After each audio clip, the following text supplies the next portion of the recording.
गोष्ट धन्य ती मुक्ताई.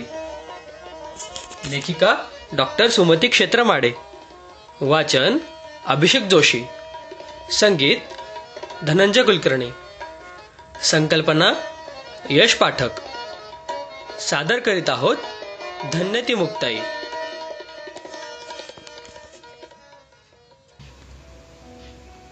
गोष्ट तिसरी. त्या दिवशी नित्यक्रमाप्रमाणे प्रातःकाली इंद्रायणी घाटावर स्नान उरकून पिंपळ प्रदक्षिणा संपवून मी मारुतीच्या मंदिरात दर्शनाला गेले. तेथे कुणी यती उतरले होते. ते आपल्या 50 पाऊंडशे शिष्यांसह काशीहून रामेश्वरला यात्रेला निघाले होते. हे तेजस्वी यती कुणी महायोगी आहेत हे स्पष्ट दिसत होतं. अनेक स्त्री पुरुष त्यांचं पदवंदन करून दर्शन घेत होते. मीही त्यांना वंदन केलं. त्यांनी आशीर्वाद दिला, पुत्रवती भव. ज्यांना योग सामर्थ्याने त्रिकाल ध्यान प्राप्त झालेला आहे अशा एका महान यतीच्या मुखीचा हा आशीर्वाद, पुत्रवती भव. माझ्या अंतर्मनात एकाकी प्रकाशकिरण फाकले. विस्मयाने चित्त वेढून गेलं आणि हसू फुटलं. यतीने विचारलं, बाई तुम्ही का हसता? मी म्हटलं, माझ्या पतीने काशीला जाऊन संन्यास घेतला आहे म्हणून आपल्या आशीर्वादाचा मला विस्मय वाटला. यती स्तब्ध झाले. तेवढ्यात मी त्या गर्दीतून निसटले. लगबगीतून घरी आले.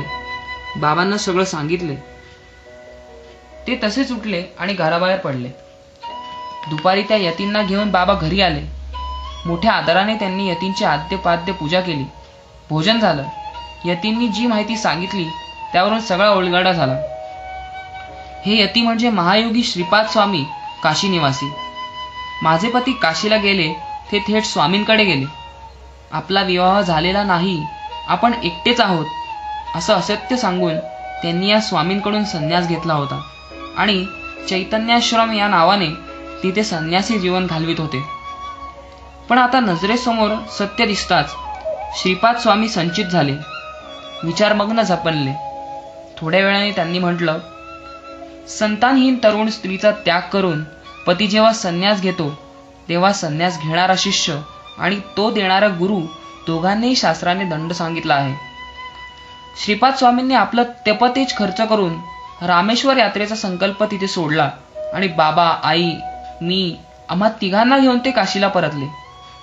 काशीला त्यांच्या आश्रमी गेल्यावर स्वामींनी चैतन्याश्रम शिष्याला बोलवून घेतलं आणि पुन्हा गृहस्थाश्रम स्वीकारण्याची आज्ञा करताना म्हटलं, चैतन्या, जगदीशाच्या प्रेरणेवरूनच या सगळ्या गोष्टी होत आहेत. पुढचं सगळं त्याच्या इच्छेनुसार, त्याच्या योजनेनुसार होणार आहे. घरी जाऊन गृहस्थाश्रमी हो. आम्हा उभयतांना स्वामींनी आशीर्वाद दिला. मला आशीर्वाद देताना त्यांनी म्हटलं, भगवंताला अवतार घेण्यासाठी तपोभूमी लागते. तुझ्या उग्र अनुष्ठान तपाचरणाने योग्य तपोभूमी निर्माण झाली आहे. माझा आशीर्वाद ही त्याचीच प्रेरणा आहे.